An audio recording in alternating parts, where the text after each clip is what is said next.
ৰাজ্যৰ ভেঞ্চাৰ বিদ্যালয়সমূহ প্ৰাদেশিকৰণ কৰিব ৰাজ্য চৰকাৰে। প্ৰয়োজনত প্ৰাদেশিকৰণ আইন সংশোধন কৰিব। কেৱল মাত্ৰ BTCৰ অন্তৰ্গত বড়ো মাধ্যমৰ বিদ্যালয়সমূহে প্ৰাদেশিকৰণ কৰাৰ সিদ্ধান্ত লৈছে ৰাজ্য চৰকাৰে। শুনোৱা হওকচোন এই গুৰুত্বপূৰ্ণ বাতৰিটো। প্ৰাদেশিকীকৰণ হ'ব BTCৰ বড়ো মাধ্যমৰ সকলো শিক্ষানুষ্ঠান।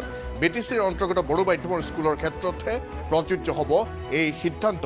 প্ৰয়োজনত সংশোধন হ'ব 2017ৰ প্ৰাদেশিকীকৰণ আইন। শিক্ষা বিভাগৰ শীৰ্ষ সূত্ৰই জনাইছে এই তথ্য।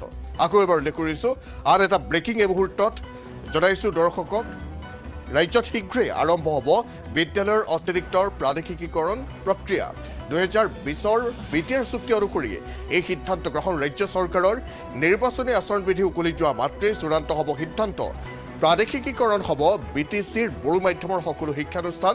BTCৰ অন্তৰ্গত বড়ো মাধ্যমৰ স্কুলৰ ক্ষেত্ৰতহে প্ৰযোজ্য হ'ব এই সিদ্ধান্ত। প্ৰয়োজনত সংশোধন হ'ব 2017ৰ প্ৰাদেশিকীকৰণ আইন। শিক্ষা বিভাগৰ শীৰ্ষ সূত্ৰই জনাইছে এই তথ্য। পুনৰ বঞ্চিত হ'ব নেকি BTC অঞ্চলত থকা অসমীয়া মাধ্যমৰ বিদ্যালয়সমূহ? কেৱল মাত্ৰ বড়ো মাধ্যমৰ বিদ্যালয় প্ৰাদেশিকৰণ কিয়? BTC অঞ্চলত থকা অসমীয়া মাধ্যমৰ বিদ্যালয়সমূহ প্ৰাদেশিকৰণ কৰক ৰাজ্য চৰকাৰে।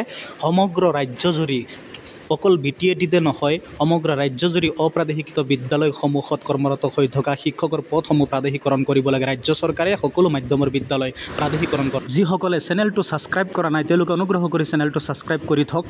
পৰৱৰ্তী সময়ত দল সংগঠনৰ শিক্ষক সংগঠনৰ প্ৰতিক্ৰিয়া কি শুনাবলৈ চেষ্টা কৰিম।